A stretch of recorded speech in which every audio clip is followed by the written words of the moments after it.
अस्सलाम वालेकुम, नमस्कार, सत श्री अकाल एंड गुड इवनिंग। मैं हूं आरजू काज़मी और आप देख रहे हैं पॉइंट ऑफ व्यू। हमें जी ज्वाइन किया है साजिद तार साहब ने, जो कि पॉलिटिकल एनालिस्ट हैं। बहुत शुक्रिया सर कि आज आपने ज्वाइन My किया। pleasure. Thank you so much, Arjun. Sir, सबसे पहले ये बताइए कि इमरान खान ने आज फिर कहा है कि मिस्टर एक्स और मिस्टर वाई किसको ललकार रहे हैं वो बार बार, ये क्या नाम उन्होंने रखे हैं?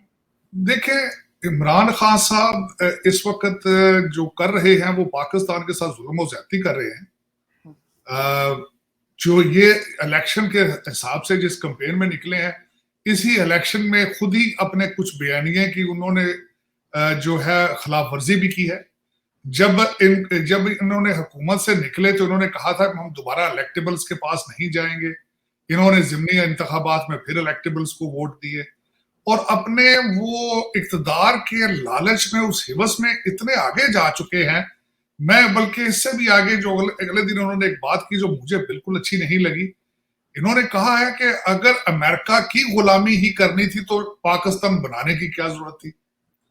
खान साहब को पता नहीं है कि 1947 में पाकिस्तान किन सर्कमस्टांसेस में या किन कुर्बानियों से बना था, और आज खान साहब उसी पाकिस्तान के दर पे हो चुके हैं। कहते हैं अगर मैं नहीं तो इसके 3 टुकड़े हो जाएंगे।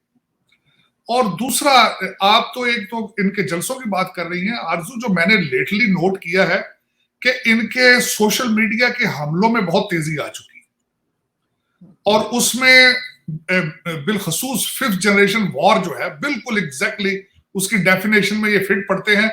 इनका टोटल अटैक पहले नंबर पर आपके अफवाज है और दूसरे नंबर पर अदलिया है। तो लेकिन इनको देखने वाला कोई भी नहीं है। अगर मुझे आप 5 मिनट की इजाजत दें तो मैं आजकल श्रीलंका को बड़ा क्लोजली वॉच कर रहा हूं। मैं थोड़ा सा बताना चाहूंगा कि ये नौज बिल्ला, अगर आपने इसको अच्छे तरीके से हैंडल ना किया तो आप श्रीलंका बड़ी जल्दी बनने वाले हैं। देखें, इस वक्त अगर देखा जाए, जो मैं श्रीलंका के साथ इनका मुमासलत या सिमिलैरिटीज ये है कि वहां पे भी मौरूसी सियासत है और यहां भी सियासत नहीं है। इसको सियासत नहीं कहा जा सकता। पहली जो पार्टियां हैं, जो 2 बड़ी पार्टियां थी जिनके मुकाबले में ये तीसरी पार्टी लाई गई, तजर्बा किया गया प्रोजेक्ट इमरान का, वो तो एक खानदानी पार्टियां हैं और उनकी सिमिलैरिटी बनती है। श्रीलंका में पहले बंद्रा नायके फैमिली थी, वहां पे उनके एयरपोर्ट का नाम भी बंद्रा नायके एयरपोर्ट है, जिस तरह बेनजीर एयरपोर्ट है। और उसके बाद ये राजापक्षा फैमिली आई है, तो इनके अंदर भी यही 6 मिनिस्टर थे एक ही खानदान से। हमारे भी हालात यही है। तीसरी पार्टी का तजर्बा किया गया खान साहब का, जो कि बिल्कुल ही नैपियां बदल बदल के, उनका नाम था हुकूमत कहीं और से, फोन कहीं और से आते थे, और इन्होंने अब उसके बदले में उनको जलीलो ख्वार कर दिया। जो मुमासलत उनमें दूसरी सिमिलैरिटीज हैं, चाइना से कर्जे हैं, करप्शन है, सिमिलैरिटीज इनकी और श्रीलंका की। और उसके बाद ये है कि आज जो एक चीज जो नहीं होगी, जो मैं समझता हूं आज श्रीलंका में मैं देख रहा था कि उन्होंने राजपक्षा दोनों जो है उनको मुल्क से भागने से रोक लिया है। उनको वो एक भाई दुबई भागना चाह रहा था तो वो भी रोक लिया गया। एक भाई ने भारत को रिक्वेस्ट की कि उनका एयरफोर्स का त्यारा भारत में लैंड की इजाजत दी जाए। भारत ने भी जवाब दे दिया आगे से। और उसके बाद एक भाई जो फाइनेंस मिनिस्टर था, उसके पास अमेरिकन सिटीजनशिप है, और एक भाई ने अमेरिकन एम्बेसी को रिक्वेस्ट की तो उसको भी नहीं रिक्वेस्ट उनकी ऑनर की गई एयरपोर्टों से। लेकिन हमारी जो है वो सूरत हाल नहीं है। हमारे जो एयरपोर्टों पे पैसे भी चल जाते हैं, काले भी आ जाती हैं, हमारे भागने वाले बड़ी आसानी से भाग जाते हैं। लेकिन ये कि हालात बड़े सख्त खराब हैं।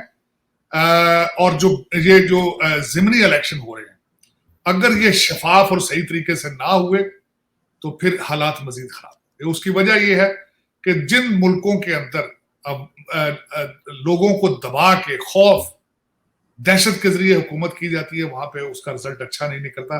पिछले माजी में तो यही होता रहा कि शफाफ इलेक्शन नहीं होते रहे, लोग वोट डालते किसी को थे, वो जाते किसी और को थे। जीतता दर हकीकत कोई और था, लेकिन अनाउंसमेंट में कोई और हो जाता था। लेकिन ये शफाफ इलेक्शन होना बहुत जरूरी है पाकिस्तान के मुस्तक़बिल। तो सर, ये मिस्टर एक्स और मिस्टर वाई किसको कह रहे हैं इमरान खान ने जो आज कहा है? नहीं, देखें, ये दर हकीकत इनका टोटल बयानिया जो है वो एक्स और वाई सारे ये आपके एस्टेब्लिशमेंट को कहते हैं। क्योंकि देखें, मैंने इनकी तकारीर को बड़े गौर से सुनने की कोशिश की है, तो उसमें इन्होंने दर हकीकत ये कहा है कि मीर जाफर ने लोकल लोगों से मिलके हमारी हुकूमत को खत्म किया या एक इंपोर्टेड हुकूमत को लाया, तो वो मीर जाफर जो है वो आपके आर्मी चीफ और आर्मी को कहते हैं, और किसको कहना है? XY भी उसी को कह रहे हैं। नरेटिव ये है। बल्कि दुख की बात आरजू एक और है, आसन इकबाल साहब के साथ जो ज्यादती की गई है, चले वो अच्छे लोग थे, उन्होंने जाके एक अच्छी मिसाल कायम करने की कोशिश की है, इन्होंने फिर स्टेज पे चढ़ के चोर चोर उनको कहा है, जो कि मौजू नहीं देता एक मजहबी पेशरवा को। मौलाना इमरान नियाजी साहब को सूट नहीं करता, जिनका हर जलसा अमर बिन मारूफ हो और वहां चढ़ के चोर चोर कहे लोगों को बगैर किसी सॉलिड प्रूफ के, और जबकि हालांकि जो इंसाफ देने वाला महकमा था उसको ये ब्लैकमेल करते रहे हैं तैयबा गुल के वीडियोस के साथ। उसको 40 दिन प्राइम मिनिस्टर हाउस में बंद करके रखा है, और वही इंसान ऊपर चढ़ के मिसालें हजरत उमर की देता है और उसके बाद दूसरे लोगों को चोर चोर कहता है, जबकि खुद उसने तोशा खाना की धज्जियां उड़ा दी। देखें जरा तरीकाकार इनका, देखें जिस तरीके से नैब के जरिए मालूम जप्पा के केस खत्म कराए गए, जिस तरीके से जो ब्लैकमेल जिस तरीके से नैब को किया गया, इसके खिलाफ एक इंक्वायरी होनी चाहिए। और मुझे फिर एक दफा अफसोस के साथ कहूंगा, फॉरेन फंडिंग केस का फैसला नहीं आ रहा, जो कि बहुत बड़ा धब्बा है आपके कंट्री के अंदर इंसाफ पे और इलेक्शन कमीशन पे। नहीं, बिल्कुल आप ठीक कह रहे हैं, क्योंकि लोग काफी इंतजार कर रहे थे फॉरेन फंडिंग केस का। लेकिन सर साथ साथ अगर हम बात करें कि जो अभी हालिया दिनों में बारिशें हुई हैं, उसके बाद क्या हाल है कराची का और क्या हाल है KPK का, जहां पर इमरान खान की 9 साल से हुकूमत है, लेकिन कराची भी कुछ कम नहीं है, तो वहां पर तो जरदारी साहब की हुकूमत चल रही है बरसों से। देखिए, मैं अगले दिन एक बाप जो इस्लामाबाद के अंदर अपने 4 बच्चों को बचाते बचाते बेचारा फौत हो गया है, मैंने ट्वीट किया था कि उसकी FIR होनी चाहिए। मैं समझता हूं जितने भी मुंतजमीन हैं इन शहरों के, जहां आपके शहरों में सुनामियां आई हैं, इनके ऊपर पर्चे कटने चाहिए, FIR होनी चाहिए। लेकिन ये रियासत मदीना है ना, सूबा सरात तो रियासत मदीना बन चुका है, 9 साल से हुकूमत है इनकी। वहां पे कौन पूछता है? आप उसकी बात कर रहे हैं। मुझे तो अगले दिन और सबसे ज्यादा दुख हुआ, जो बनी गाला में इन्होंने अपने पठान सपोर्टर लाके बिठा दिए, जो लोकल लोगों को टांगों पे गोलियां मार रहे हैं। कोई पूछने वाला नहीं। जब पुलिस आती तो भाग के इनके घर के अंदर घुस जाते हैं। तो देखें, ये आपके कैपिटल के हालात बनी गाला। तो देखें, जब आरजू जिस मुल्क के अंदर लॉ एंड ऑर्डर नहीं होगा, वहां कुछ भी नहीं। मैंने आज से 36 साल पहले, अब मेरे वालिद साहब 40 साल उन्होंने कानून की प्रैक्टिस की, तो मैं जब यहाँ पे एज ए लॉ स्टूडेंट आया तो मेरे वालिद साहब मुझे कहते हैं आके कि बेटा तुम्हें पाकिस्तान में जाके लॉ प्रैक्टिस करनी चाहिए। तो मैंने एक जवाब दिया था बड़ा मुअद्दबाना, मैंने कहा वालिद साहब, जिस मुआशरे में लॉ की रिस्पेक्ट पूरी, मुझे प्रैक्टिस किस चीज की कराएंगे आप? तो 36 साल के बाद भी आज आप देख लें आपका कानून कहां खड़ा है, आपकी अदालतें कहां खड़ी हैं, आपके हमख्याल जज क्या फैसले दे रहे हैं, जजों की अपॉइंटमेंटिंग किस तरह हो रही है। ये चौधरी जुडिशरी क्या कर रही है पाकिस्तान के साथ? चौधरी जुडिशरी इसलिए कहता हूं कि ज्यादातर जो लोगों की एज ए जजेस अपॉइंटमेंट हुई थी, उन्होंने इफ्तिखार चौधरी के लिए मूवमेंट चलाई थी और उसके रिटर्न में उनको जजशिप दी गई थी। तो अगर जिन ममालिक के अंदर जजशिप की ये स्टैंडर्ड होंगे, जहां आपका एक आम शहरी पाकिस्तानी 35 साल सिविल कोर्ट्स में अपने मकानों के दुकानों के केसेस लेके जाए, और वो अदालत सैटरडे वाले दिन, हफ्ते वाले दिन खोल के किसी बड़े खानदान के बच्चे को रिलीफ दे जाती हो, वहां पे क्या आप समझते वहां तरक्कियां होंगी? वहां जिस सोसाइटी के अंदर लॉ एंड ऑर्डर के हालात ठीक नहीं है, अकाउंटेबिलिटी नहीं है, वहां क्या देखा जा सकता? आज आपका पंजाब रो रहा है, ये राज पंजाब, उसका कोई वाली वारस नहीं है, कोई रूल ऑफ लॉ नहीं है, कोई गवर्नरशिप नहीं है। वहां पे आज मुझे बताए कौन फैसले कर रहा है? आज ना चीफ मिनिस्टर है, ना गवर्नर है, ना असेंबली है, ना पुलिस है, ना अदालतें हैं। और ये एक ऐसा सूबा है जो पाकिस्तान का सबसे इंपॉर्टेंट सूबा है, लुक्रेटिव सर सूबा। आम आदमी क्या करे सर? उसके घर में जिस तरह से पानी दाखिल हो गया और ये कुछ नहीं कर पाया, उसकी जो कुछ सामान था वो खराब हो गया, और ये सब एक दूसरे पे इल्जाम लगा रहे हैं। नहीं आरजू, मैं ब्लेम ही आम आदमी को करूंगा। मैं 1985 में पंजाब यूनिवर्सिटी में बैठ के अपने कमरे में पढ़े लिखे लोगों को, गोल्ड मेडलिस्ट को, सिल्वर मेडलिस्ट को जब होते देखता था, तो मैं 1985 में ये कहता था पंजाब यूनिवर्सिटी में कि ये पढ़े लिखे तबका जो है बेरोजगार, ये इनकलाब लेकर आएगा। ये मैं उन्हीं लोगों को ब्लेम करता हूं कि पंखे के साथ झूल के फांसी खुदकुशी ले कर लेंगे, लेकिन ये कि अपने मुल्क के बारे में कुछ नहीं सोचेंगे। इनकलाब लोग ही लेकर आते हैं ना, कुछ जानवर तो नहीं लेकर आते। ये जो बेवकूफ बना रखा है एक तबके को, उन्होंने यही कुछ कर लेते हैं। जब 3.5 साल 4 साल इसको तब्दीली का इसको दिया गया था टाइम, तो कुछ कर दिखाता ना। ये नहीं करे, ना किया है, ना आगे करेगा, ना सकत रखता है। ये जवाब देना अपने फराह गोगी साहबा का जवाब देंगे, डिफेंड करे आगे। इस वक्त बुजदार फैमिली को डिफेंड करे आगे। आज बताए किस तरीके से जो इन्होंने वो जो जमीन ली है इन्होंने अपना बैरियर टाउन से, डिफेंड करें ना, उसके बारे में प्रेस कॉन्फ्रेंस करें। दूसरे को चोर चोर कहता है, अपनी चोरी का सबूत देना, आप अपना क्लैरिफाई करें अपने आप को, उसके बारे में नहीं बोल रहे इन्होंने। और जो जबान इस्तेमाल करते हैं खवातीन के लिए, आज तक इन्होंने कहा है रियासत मदीना में इस तरह की बदतमीजियां की जाती है खवातीन के साथ, ना कुछ शर्म है ना कोई यार। आज भी ये मरियम नवाज को चोरों की सरदार और पता नहीं क्या कुछ बोल रहे थे। लेकिन सर अगर हम ये देखें कि जो जिस तरह से महंगाई यहाँ पर पाकिस्तान में बहुत ज्यादा हो गई है, आम आदमी बहुत परेशान है, उसमें एक रीजन ये भी दिया जा रहा है कि जी रशिया यूक्रेन की वॉर की वजह से पूरी दुनिया में ही ऐसा हो रहा है। तो क्या इस बात को मान लिया जाए कि आप समझ रहे हैं कि लोग जो है वो आगे जाके कुछ कंट्रोल कर पाएगी गवर्नमेंट इन सब चीजों के प्राइसेस को? इन चीजों की सफाइयां पेश करने वालों को पहले ये बताना चाहिए, जिन मुल्कों के साथ अपने आप को जोड़ते हो उनकी पर कैपिटा इनकम कुछ और है। यहाँ अमेरिका के अंदर आज महंगाई अगर बढ़ गई है तो घरों में चेक आ रहे हैं आज भी कि लोगों ने सरवाइव करना है, लोगों को घर बिठा के खिला रहे हैं आज भी। भारत के साथ कंपैरिजन अपने पर कैपिटा इनकम देख लो, उनका $79 का है, आपका 279 को होने को फिर रहा है। कुछ शर्म ही नहीं आती लोगों को कंपैरिजन करते हुए। बांग्लादेश के टके के साथ जोड़ दो, अब तो अफगानी भी करेंसी आपके सब ऊपर चली गई। आप क्या अपने आप को जोड़ दे तो यूक्रेन के साथ करप्शन में इतने बुरे तरीके से आप डूब चुके हो कि आपके बोन मैरो में मैंने आपके कंट्री से शराफत उठ गई है, किरदार साजी उठ चुकी है। इस वक्त लोग डाके मार के आपस में बैठ के ब्रैग करते हैं कि मैंने इतने का डाका मारा है, मैंने इतना लूटा है। पाकिस्तान में ब्रैग किया जाता है। आज आपके डाकुओं की इज्जत होती है सोसाइटी में, अब शराफत नाम की चीज खत्म हो चुकी है। ये जब तक दोबारा सोसाइटी में नहीं लाओगे सरवाइव नहीं कर सकोगे। Nations can not survive without nationalism, और वो बिल्कुल जीरो है वहां पे। क्योंकि मैं देख रहा हूं कि लोग जिस तरीके से भाग रहे हैं, लूट रहे हैं। मैं हमेशा आपको कहता हूं डॉलर लाने आसान है, डॉलर को पाकिस्तान में रोकना बड़ा मुश्किल है। बिल्कुल सर, क्योंकि अभी तो खैर आईएमएफ ने भी नहीं दिए पैसे, और साथ साथ एफएटीएफ वाले भी कह रहे हैं कि जी हम अक्टूबर में आएंगे और देखेंगे कि क्या है। तो ये दोनों क्या आपस में कनेक्टेड है, एफएटीएफ और आईएमएफ, क्योंकि उन्होंने पैसे रोक दिए हैं और इन्होंने जो ग्रे लिस्ट से बाहर नहीं निकाला है?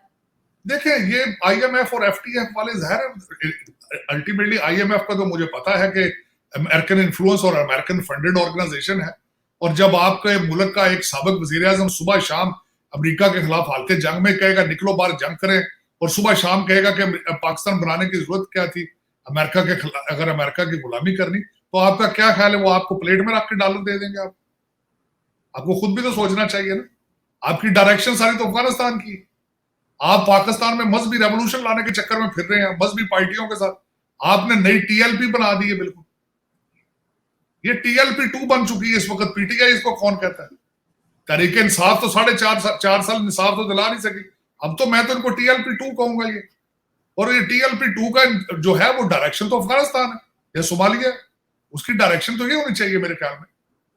तो वो ये रिजल्ट ले। खान साहब, ये जो खान साहब कोशिश कर रहे हैं ना कि साथ ताउला न्याजी के गाने हो, बच्चियां आके डांस भी करें और जाती दफा वहां पे नमाज भी पढ़े, और मेरा मकसद हिजाब भी करके आए, ये 2 चीजों को जो जमा करने की कोशिश कर रहे हैं खान साहब, ये आपकी गलतफहमी। ये जो सर बीच में तो ठंडे हो गए थे, सर बीच में तो थोड़े से ठंडे हो गए थे और कह रहे थे अमेरिका को कुछ भी कहना जो है वो गलती थी। वो माफिया भी मांगते हैं असल में। जब दिल करता है माफिया भी मांग लेते हैं। दरअसल हकीकत ये है कि खान साहब को खुद नहीं पता क्या कर रहे हैं। खान साहब ने जब ये स्टेटमेंट दी थी ना कि यू टर्न मारना एक खासियत की खूबी होती है, मुझे उसी दिन यकीन हो गया था कि खान साहब को बेचारों को खुद कुछ पता नहीं है क्या कर रहे हैं। खान साहब खुद कंफ्यूज है, ना इनकी कोई मुआशी पॉलिसी है ना इनकी कोई सियासी पॉलिसी है। पीछे किसी ने आवाज मार दी और मजहबी टच दो तो साथ 2 सूरतें सुना दी। पीछे से किसी ने कहा जी वो गाने लगा दो तो साथ ही डीजे बट गाने लगा देता है। इनको खुद को नहीं पता कि क्या कर रहे हैं। नाच गाना भी है, मजहब भी है, बातों की हद तक जो है वो एहतसाब भी है, बातों की हद तक सब कुछ है। लेकिन आज तक ये बता दें कि 4 साल में किया क्या, एक मेजर प्रोजेक्ट बता दें। कर्जे इन्होंने हदें खत्म कर दी कर्जे लेने की। एक सिंगल प्रोजेक्ट दिखा दें किसी को, कोई नहीं। और सर साथ साथ ये जो इमरान रियाज खान को ले जाया गया था, अरेस्ट किया गया था, उसके ऊपर भी खान साहब बड़ा गुस्सा आज दिखा रहे थे कि जी मेरे फॉलोअर्स को पकड़ा जा रहा है और बंद किया जा रहा है। खैर वो बाहर तो आ चुके हैं, वो लेकिन उनकी कैसे देखते हैं उनके अरेस्ट होने? खान साहब मोहसिन बेग की स्टोरी भूल गए थे। हम्म। खान साहब अपना पीका का कानून जो लेके आके पड़े थे पीछे, वो भूल चुके हैं आप। खान साहब जो कुछ आपने किया है सहाफत के साथ, उसकी तो मिसालें मिलती ही नहीं है। परवेज मुशर्रफ दौर में वो नहीं हुआ जो आपने सहाफत के साथ किया था। आपको तो वो जो ऑर्गेनाइजेशन थी जर्नलिस्ट बियॉन्ड द बॉर्डर्स, उन्होंने आपको एक बहुत गलत किस्म का खिताब दिया था आपको। उन्होंने कहा था कि आप तो सहाफत के बिल्कुल अगेंस्ट हैं, तो आप साफियों के साथ क्या करते रहे? वो तूर साहब के पास जो किया था आपके दौर में हुआ सारा कुछ, उसके लोग पकड़े गए। और ये इमरान खान, बल्कि इमरान रियाज के साथ मुझे अफसोस की बात यह है, बहुत अच्छा हुआ जो सहाफी उनके साथ नहीं खड़े हुए, क्योंकि इन्होंने जब भी हामिद मीर साहब को गोलियां पड़ी तो इन्होंने उसको भी हामिद मीर के खिलाफ बोले। ये तूर साहब को घर में घुस के उन्होंने मारा, उसके खिलाफ भी ये खुल के बोले। मोहसिन बेग को जब मारा FIA वालों ने, उसके खिलाफ भी बोले। तो ये सहाफी तो है ही नहीं है। ये तो मैं तो इनको PTI का वर्कर समझता हूँ। I don't call him journalist. Journalism journalism की बिल्कुल ABCD भी नहीं आती इनको। लेकिन सर साथ साथ एक और न्यूज भी आई थी कि जी कुवैत के साथ भी जो है वो शहबाज शरीफ साहब ने जो है वो हाथ मिलाया है, और उनके साथ भी कुछ उम्मीद की जा रही है कि शायद ये वही कुवैत है जिसका एक आपको याद होगा कि ऑफिशियल का वॉलेट उठाया गया था। मैं क्या कहूँ? कुवैत के बारे में मेरे बड़ी काफी नॉलेज इसलिए आरजू, आपको ये पता होना चाहिए कि कुवैत ने पाकिस्तानी वीजे बंद कर रखे हैं बड़े अरसे से। वहां जाना आना बंद है कुवैत में पाकिस्तानियों का। लेकिन ये कि हमारे तो पाकिस्तान में कई मिसालें, हार बेच, हमारे टर्किश लेडी का हार बिक गया। तो जब मुझे ये बताएं, जब गिफ्ट की भी घड़ियां तोशा खाना की बिक सकती है, तो छोटी छोटी चीजें हमारे मॉरल्स किस चीज में? शहबाज शरीफ साहब ट्राइयां अपनी बेचारे बहुत कर रहे हैं। इस ईद के ऊपर बैठ के उन्होंने इंडोनेशिया भी कालें की, टर्की भी काल की। उन्होंने, मुझे लग रहा था बैठ के उन्होंने काल हर एक को की, जिसने उठा ली उससे बात कर ली। लेकिन ये बात इससे आगे बढ़ चुकी है शहबाज साहब। ये आपको लोग तब तक नहीं इज्जत देंगे जब तक आपके पास एक मैंडेट ना हो, जब तक आप पूरी तरीके से इलेक्शन जीत कर ना आए, एक लेजिट गवर्नमेंट बने।